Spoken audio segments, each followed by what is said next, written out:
And we are live, guys. Welcome to another live stream from Women of High Value channel.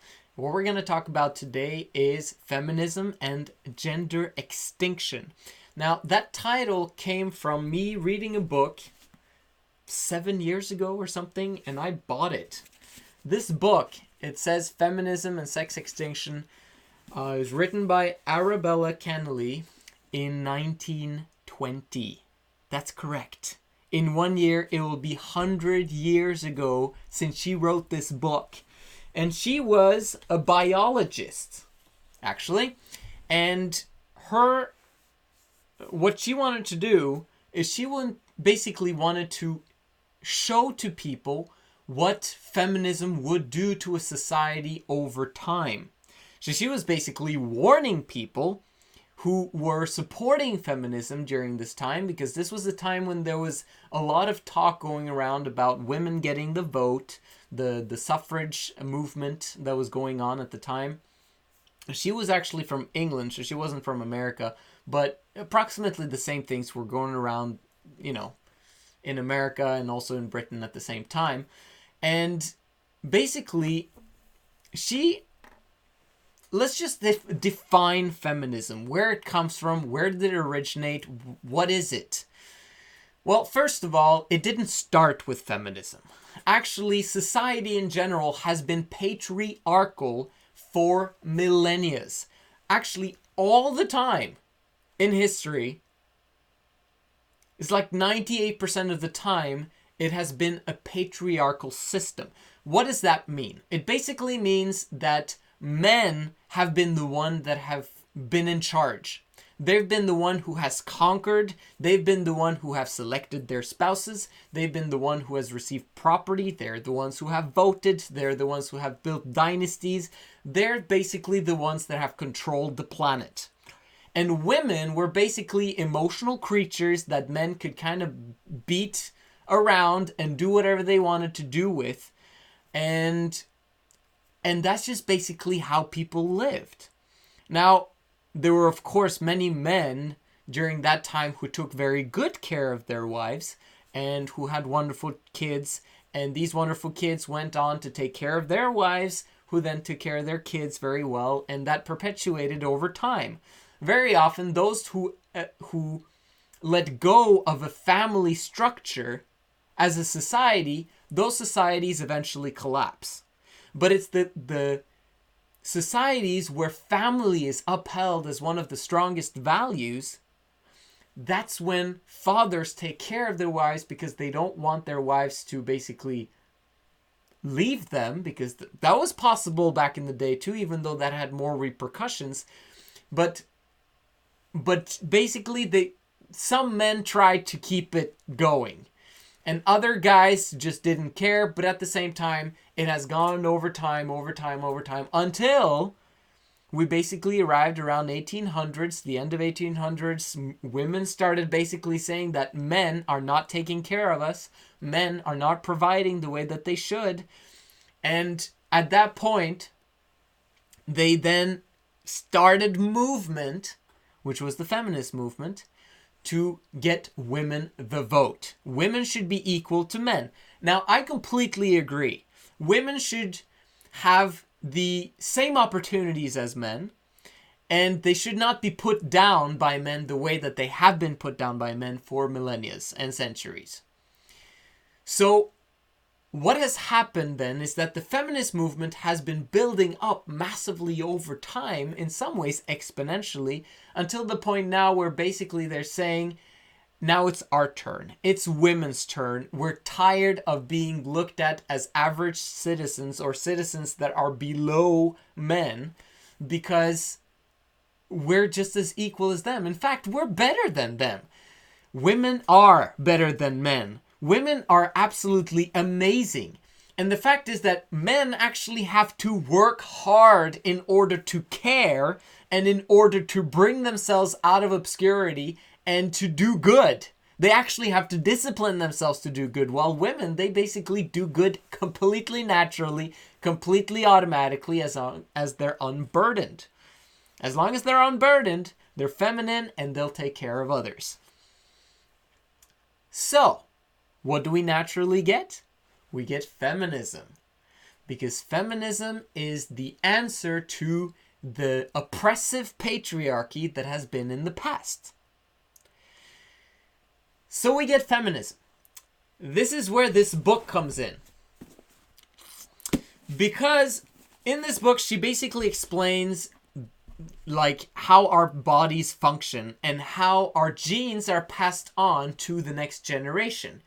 When you are copulating, when you end up having kids with your husband, since I'm talking to you girls, then you have now kids, and what's going to end up happening is that your sons are going to adopt they're going to adopt characteristics from you. Okay, so that's a good thing. You're basically giving them some of the feminine structure, which is great. And then your daughters will very often resemble more that of their father and get some of their characteristics. And those characteristics will be the latent ones, basically the ones that don't operate fully.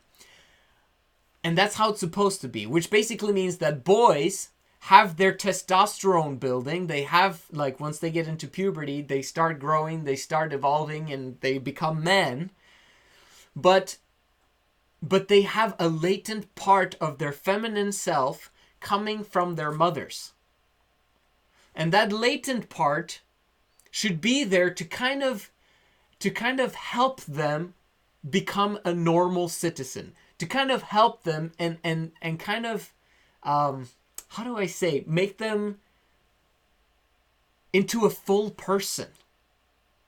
Because if they're completely built by testosterone, completely, allow themselves to be all into their masculine selves, if you want, then they end up not caring about people around them, and they become quite dangerous for society. And they end up becoming feminine in the sense that they're very emotional.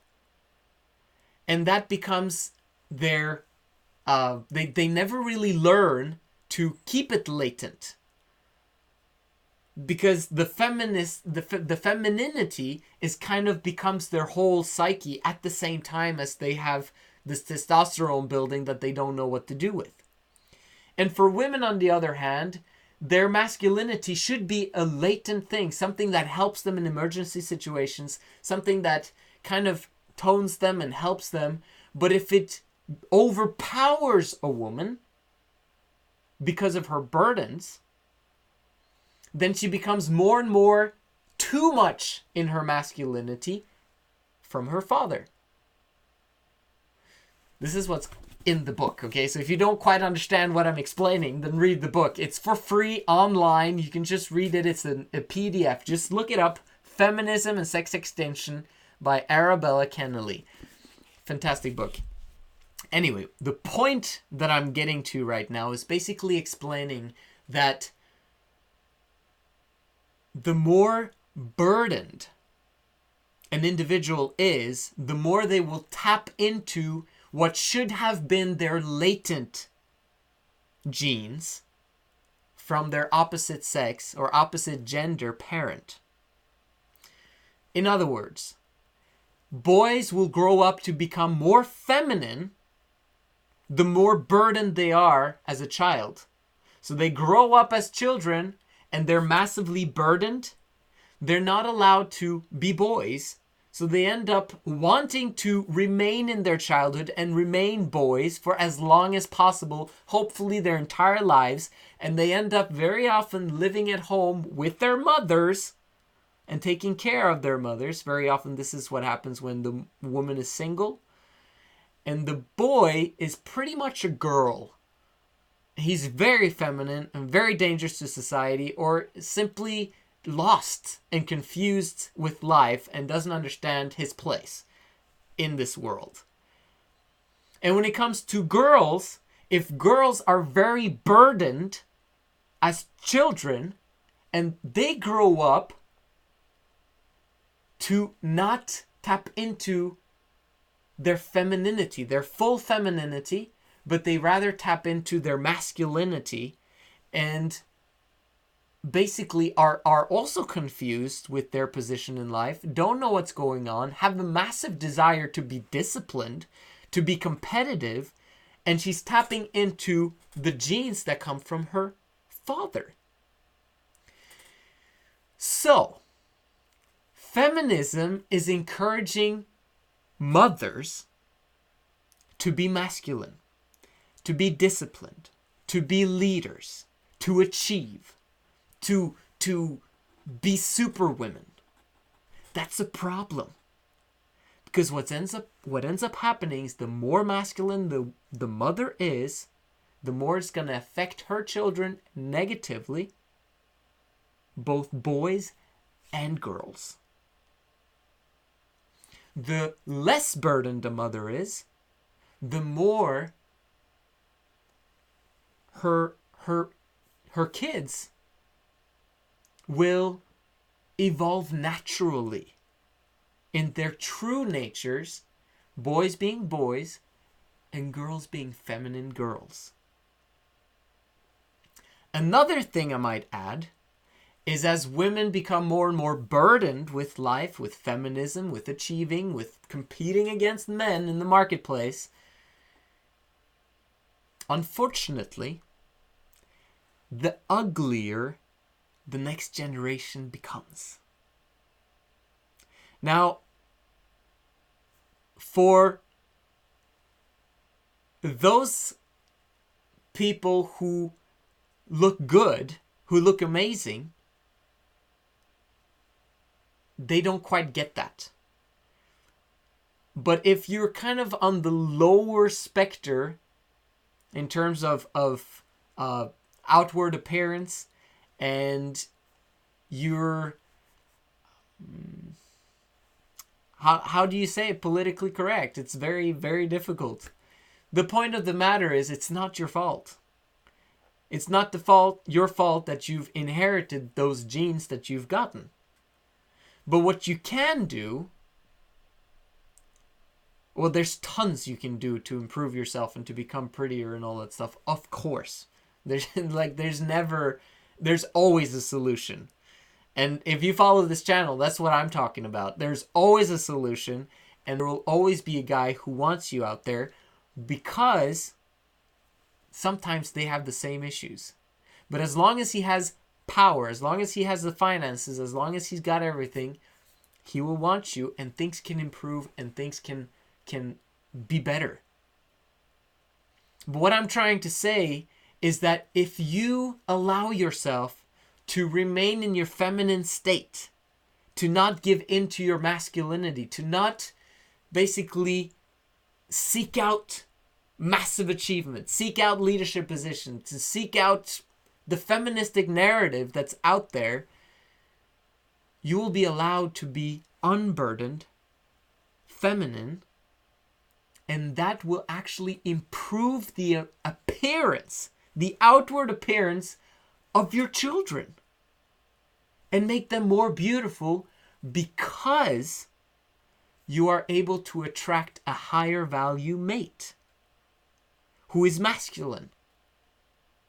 When you're masculine, you'll get more of a feminine mate, which will over time develop uglier and uglier and uglier children, until people don't want to copulate anymore and they all become gay. Because things becomes confusing, the other sex is not attractive, and it becomes messed up. Now that's what happens because of feminism. So am I saying it was better when the oppressive patriarchy was going on? No. Is it better now with feminism? Absolutely not. Read the book, because it's fantastic. And it explains it in scientific ways. 100 years anniversary next year, baby. So what is the solution? The solution is for those two to work together, for them to not oppress each other, but to work together as a team, and to allow men to be masculine. Allow men to be men. and enjoy you being a feminine girl. That is the Women of High Value channel. There's much more to learn if you just get into it.